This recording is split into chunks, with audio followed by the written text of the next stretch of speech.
was out feeding the chickens, giving them some of their wormy treats, and I put down a little diatomaceous earth over there, and then I remember telling you about when we clean it out, how we put it down, and I'll do that ever so often. And the reason that I did it today is because I do have one of my chickens that seems to be having a little bit of a mite problem. We have treated her in particular. We actually treated all of them, just preventative, although she was really the only one that seemed to be having an issue. And we put it down in the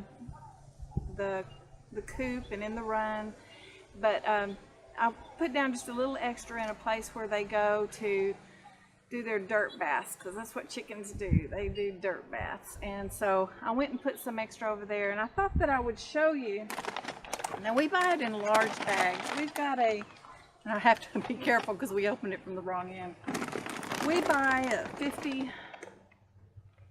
50-pound bags when we buy. And now this one is OMRI listed, O-M-R-I. It's OMRI listed, which means that it is organic and it is certified organic. Look for that on your compost that you buy, or anything like that. You want to look for the OMRI listed. If you can get that, that's the best thing to get. Now, this is diatomaceous earth. They call it DE for short. What you want to look for, though, is the Food Chemical Codex grade. It has to be food grade if you're going to use it for your chickens or for yourself. Everybody has something growing. We have bacteria and parasites and everything growing inside us. People don't like to think about that, but we do. And sometimes that gets out of balance when you are having health issues. So, you know how our grandparents, my grandparents, I know I'm from an older generation than most, but my grandparents and my mother, you had what was called spring cleaning. They would go out and they would look for poke salad, and everybody had to eat their poke salad, and it cleaned you out. A lot of people don't like poke salad, so a lot of people won't do that. And diatomaceous earth is an alternative. Diatomaceous earth, though, it's going to go through your system and it will help clean out any parasites or anything else that you have growing in there. So it will, in fact, clean you out. And it's a good thing to do in small amounts. Half a teaspoon in a 6 to 8 ounce glass of water. Drink it down. A lot of people do it on a regular basis, but it's a good thing to do. It's an anti-caking agent. A lot of the grains that we buy, you wonder why they don't all stick together and everything. It's because they have a little bit of DE in them. Flours, F-L-O-U-R, flour. I know I got a Texas accent, so flour, it has a little bit of DE in it, anti-caking. So a lot of things that you buy in the store that you wonder why they don't stick together, it's because of the DE in them. So when you do put this down with your chickens, though, I wanted to kind of give you a little warning, because it is a silica, and so it will have that cutting effect on your lungs. When I'm inside the coop and really putting it out really heavy and strong, or if I'm putting it on the girls, I will wear a mask over my face, because you don't want to breathe that in. It can do some damage on your lungs in that sense. So I do wear a mask when I do that. So I did want to kind of give you that little warning there. Now, if I'm out in the run and I'm just putting out a little bit like I did this morning, I don't really wear a mask, because it's not going to be flying up into the air, and it's not going to be a heavy, thick thing. So it's not something that you have to be fearful of, but it is something that you need to be aware of, and you have to take, precautions with it.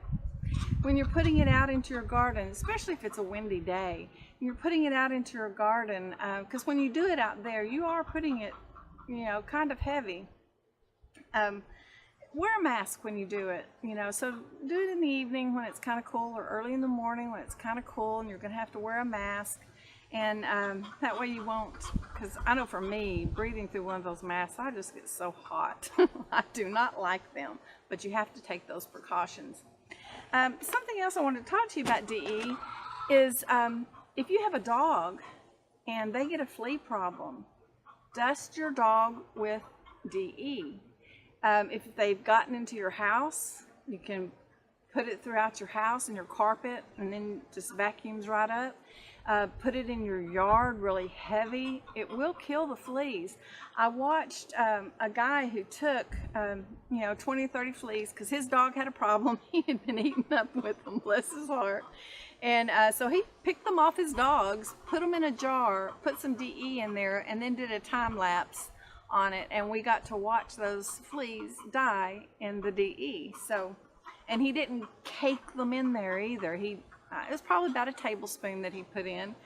And so we watched it in time lapse and we watched it work. So we know that it does work. Even if I hadn't have watched that, I would know that it works because I've seen what it does for my chickens. I know what it does for my yard, and I've actually used it myself. So DE, Diatomaceous Earth Food Grade. It's something that you should have on hand. And like I said, I buy it in the 50-pound bags because we do use so much of it here. And we use so much of it not because it doesn't work and it takes that much. We use so much of it because it does work, and because we do have animals, and every time we clean out a pen from our animals, we put down fresh DE. So for us, buying a large bag is just economical. And so, well, there's that. Have a nice weekend. Looks like it's going to be a beautiful one. We're getting up in the hundreds again here in Texas. I hope it's a little cooler for you where you are. If you're here in Texas, stay hydrated. The weather's fixing to change for us, and I'm really looking forward to that. Going to do a lot of planting out in the garden, things that I've been getting ready. It's all going into the garden this weekend. We're putting in a new cage and run for our guineas, who will, of course, free range for the most part, but they have to have a place to go up at night because we have hawks here like crazy. And so we have to have a place for them to be protected. So you have a good weekend. We're going to have a good weekend. Going to be a busy weekend, but always grateful for the weekend.